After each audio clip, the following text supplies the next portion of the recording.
Welcome back to Money Through Ease, everybody. This is your host, Reagan Bashara, and I am back with another episode talking about organization because that's all bookkeeping is, right? It's financial organization, it's financial record keeping. So we need to have a good system for organizing. And I promise that even if you don't think you're good at organizing, like your house or your finances or whatever, that's not actually true. We're going to talk about that today because today's topic is all about what's not going to work for your bookkeeping. If you haven't listened to last week's episode, that's episode 81, it's organization hacks for your bookkeeping.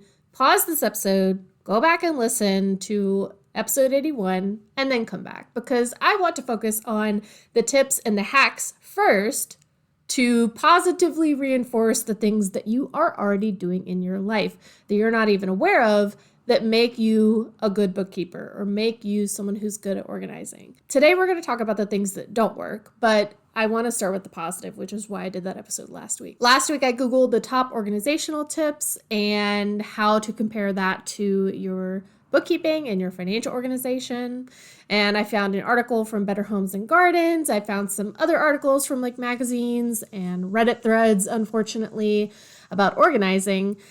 And I talked about the tips that I really liked and the ones that I think that we can draw like a one-to-one line or correlation between home organization and bookkeeping. But this week's episode is going to be about the tips that I saw that I don't think will work or that I think are counterintuitive to home organization and doing your bookkeeping. And I want to remind you that this episode is sponsored by the Bookkeeping Foundation Kit. This is a kit that I made for you. It is all of the essentials that you need in video format, questions, it's a PDF workbook, some samples, some resources, all to help you set up a bookkeeping system and to stay on top of it for your small business. The Bookkeeping Foundation Kit is $77, and you can purchase it by clicking the link in the show notes. And as a bonus, I'm also offering 30 days free inside my private virtual community. Y'all know I love a bonus, and I wanted to make sure that when you purchase the Bookkeeping Foundation Kit, you have a support system built into it to do the work. So you'll get 30 days for free inside the private virtual community where me and all of my clients currently live and hang out. So you can have support from me. Other people will be able to answer your questions and provide you feedback and, troubleshooting and tips to help you through this work. So the material in the Bookkeeping Foundation Kit is, the basics, right? Setting up a bookkeeping system. And I also have live content, hours and hours of tutorials and tips and lives that I did inside the group because I go live twice a month in the group for more Q&A, financial organization tips, QuickBooks Online tutorials, all that good stuff. I also host co-working sessions on Zoom that are exclusively available to members of the community. These sessions are kind of like a study hall where you can work silently alongside me on or off camera, or you could even bring questions to the co-working session and you can get support from me on the call. So grab your Bookkeeping Foundation Kit by checking the link in the show notes. All right, y'all, let's talk about today's topic, which is what not to do for your bookkeeping or what won't work when it comes to organizational tips for your bookkeeping. And number one, let's just get this right out of the way because I did see this on several of those lists, and it was to bribe yourself. And I don't know about y'all, but I'm an adult woman. I'm a grown ass bitch, and I cannot be bribed to do anything, especially when I'm the one bribing myself. Like, if I want something, I'm just going to go get the thing. I'm not going to tell myself, like, oh, I got to do this chore first, or I got to do this bookkeeping or my work first before I can do this thing. It's not a bribing situation. It's just knowing myself. It's knowing how my brain works and knowing that if I have something that I need to get done or I want to get done, like a chore, or I want to do my work, y'all. I work for myself and, like, I could just choose not to, and there would be consequences to that. So I want to get my work done. I like getting paid. I like, being self-sustaining and having money. And so I don't need to bribe myself with that, right? It's just something that I want to do and I like my reasons for that.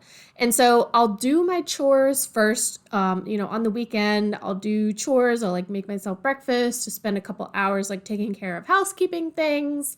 And then the rest of the day, I just get to enjoy myself and relax. And I will crochet, or I will read, or I'll binge watch Bridgerton, which is what I was doing this past weekend. And, I just get to do whatever I want after that. So it's not the fact that I'm bribing myself and telling myself that I can't do the pleasurable things that I want to do after I do my chores as a reward. Reward system doesn't work for me because, once again, I'm a grown adult and bribing myself doesn't work that way. It's the fact that I do want to do my chores. It's the fact that I do want to do my work for my business. And I know that it will be much more effective if I do that first, if I set up my environment, like we talked about the last episode, to set up my environment to make sure that it is conducive to me doing that work.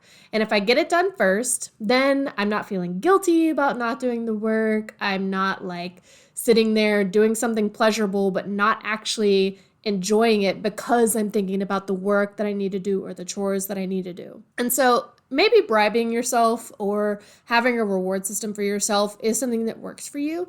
But I don't like looking at it that way because I'm like, oh, a reward, or, oh, a bribe. Like, oh, I can eat ice cream if I like go on a walk for this afternoon. Like, no, I'm just going to go get the ice cream. Like, it has nothing to do with whether or not I go take a walk, right? Like, me wanting something is unrelated to the tasks that need to get done in my life. And that's why I don't think the bribing or the reward system thing works for me. And that might also be the case for you. So instead of bribing yourself in order to do your bookkeeping or any task or chore that you need to do for your business or your personal life, think about why you want to do that task in the first place, or why you actually need to do that task. Now, it can be said that like Maslow's hierarchy of needs and all that shit, that there's things like chores don't like technically need to be done. Sometimes my house gets messy and like that's a choice that I'm making to like not clean up certain things, right? It is a choice. It's not necessarily a need. And, I could eat off of paper plates and with plastic cutlery instead of like worrying about ever doing the dishes. That would be a choice that I was making. So the dishes don't need to get done. I want them to get done because I want to reuse my dishes and not use plastic plates and forks all the time. It is something that I want to do, and reframing it that way indicates to my brain, like, this is a choice that I'm making, and I'm making it for a reason that I like. And that means that I don't have to bribe myself to do that thing because I'm like, oh, right, I want to be doing that thing. Oh, right, that is something that I've decided to do. So why don't I do it now so that I can get it done? And then I will have plenty of activities or hobbies or things that I can do that, I choose to do that aren't like work, right? It's not like producing something. It's just something that I do, which is like what a hobby is, y'all. It's just something that you enjoy doing that doesn't necessarily produce something or make you money, right? I don't know. Some people monetize their hobbies, and we're not going to get into that on this episode. But I just don't think that bribing yourself in order to get a chore done is going to work. And the same is true for your bookkeeping. You're just not going to motivate yourself with like dangling a carrot, in front of your face to get something done. Like, we're all adults here and nobody needs the freaking gold star. You can give yourself a gold star, but I'm going to give myself a gold star before I even complete a task just because I want the gold star sticker. Okay, so moving on. The next thing that I want to talk about that is not going to work for you getting your bookkeeping done is telling yourself that you're not good enough or that you're not smart enough. And I recently talked about this in a TikTok video because I've done 2 webinars or like digital talks, presentations basically, in the month of June. One was a talk about business financial organization to the National Association of Science Writers. These are science people that are, doing contract work or they're getting grants for stuff, and they are science writer people.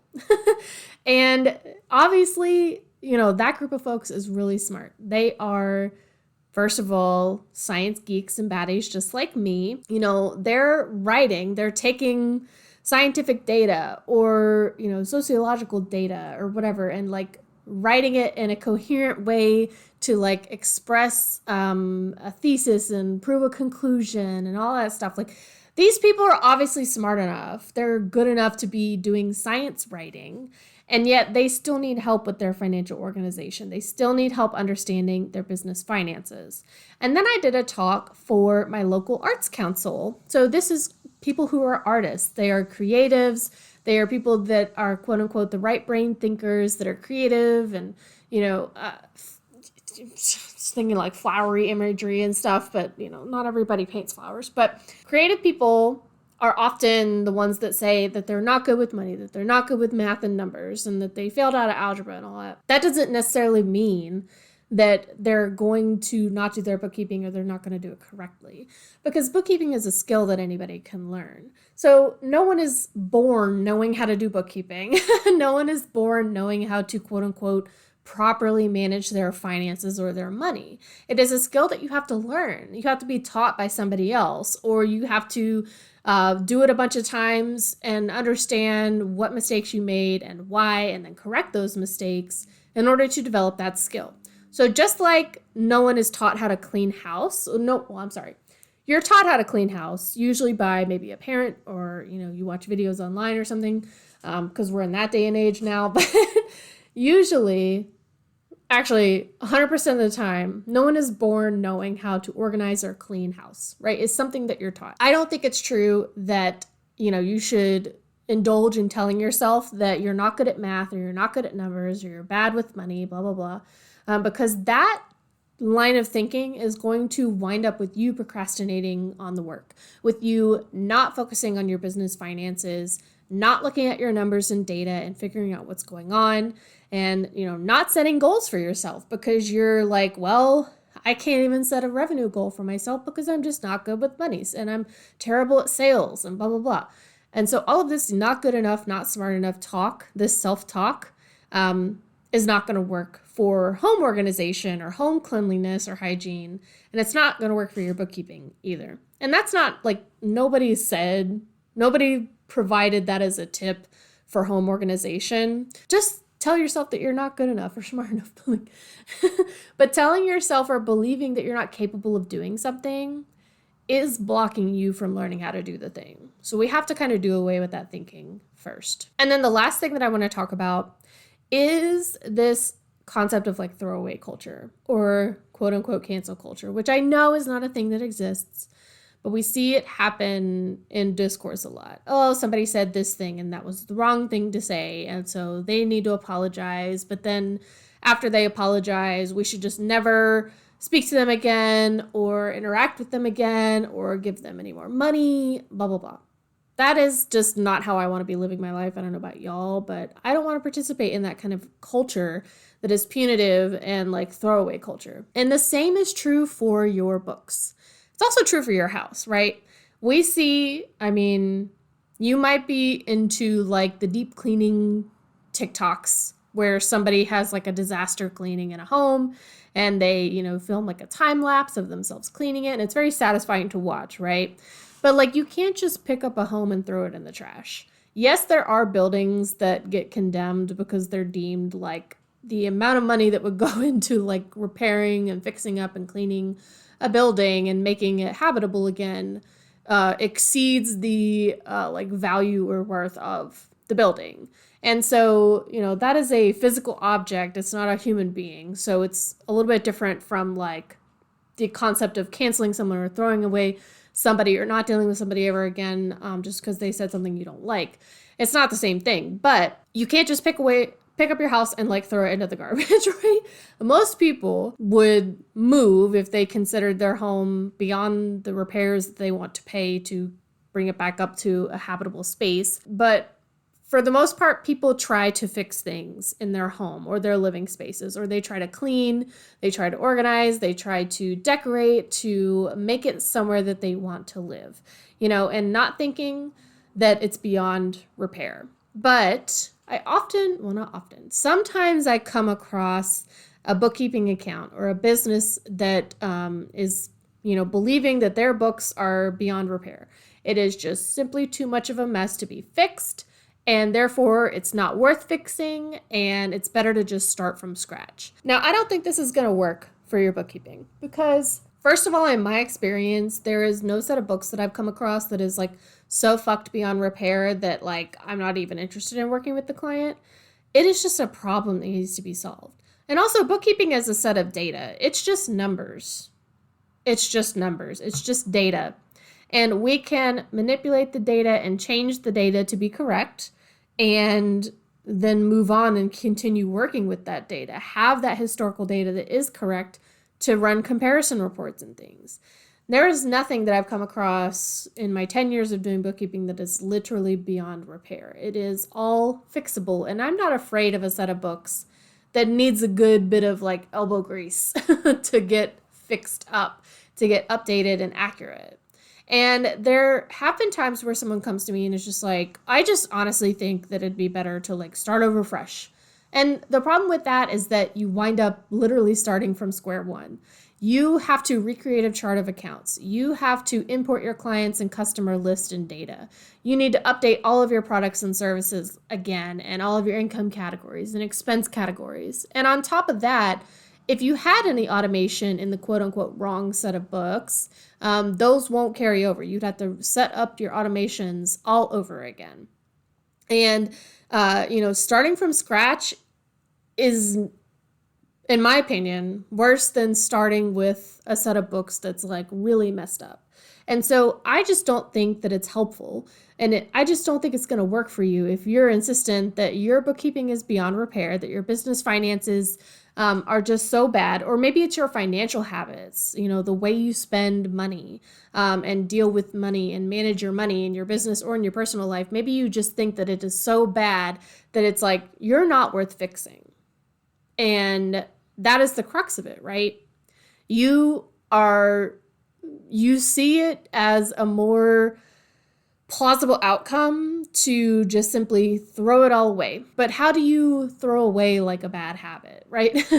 You can't just stop doing a habit, most of us, and come up with a whole new set of habits that isn't informed by the things that you were doing before.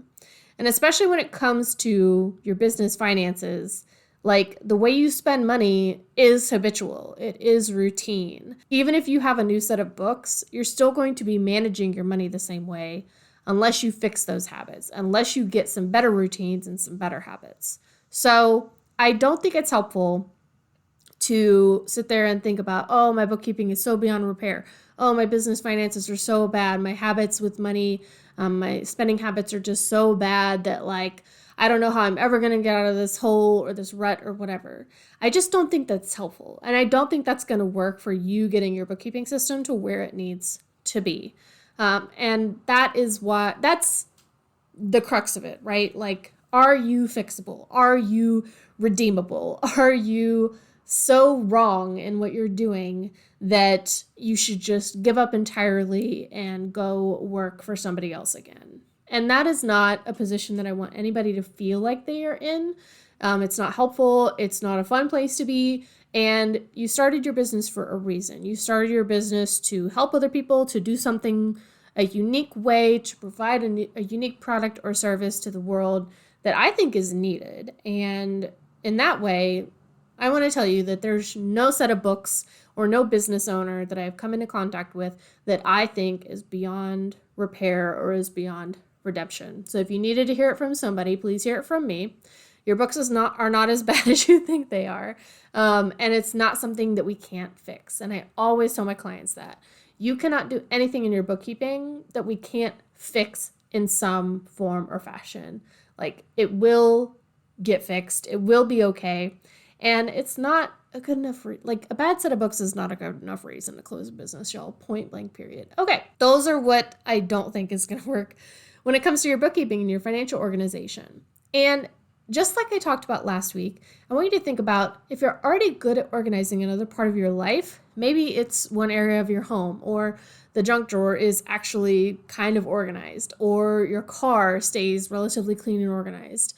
I promise that you can apply the same tools that got you to that level of organization in that one area to your books, to keeping your books up to date for your business. So once again, please ask yourself, what does my process look like for organizing that part of my life? or that part of my home?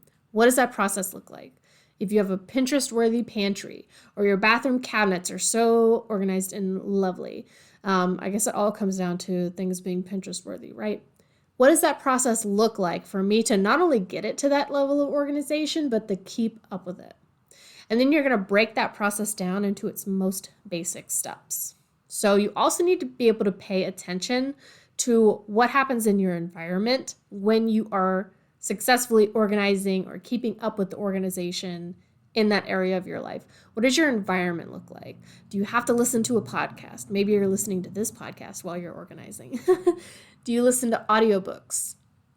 Do you have to have noise canceling headphones on? Do you have to work on that project only while the kids are at school because otherwise you're getting interrupted every 5 seconds? This is what we call a system, y'all. And it's what I teach you in part 3 of the Bookkeeping Foundation Kit. So after you learn in the kit how to set up your books, how to do the data entry, how to reconcile your bank accounts, you'll then establish the system that you need to keep coming back and doing this work regularly. So consistency is key. It's what prevents you from feeling overwhelmed and behind at tax time. A good set of books that's accurate and accessible means that you can actually look at your reports and make good business decisions based on that data.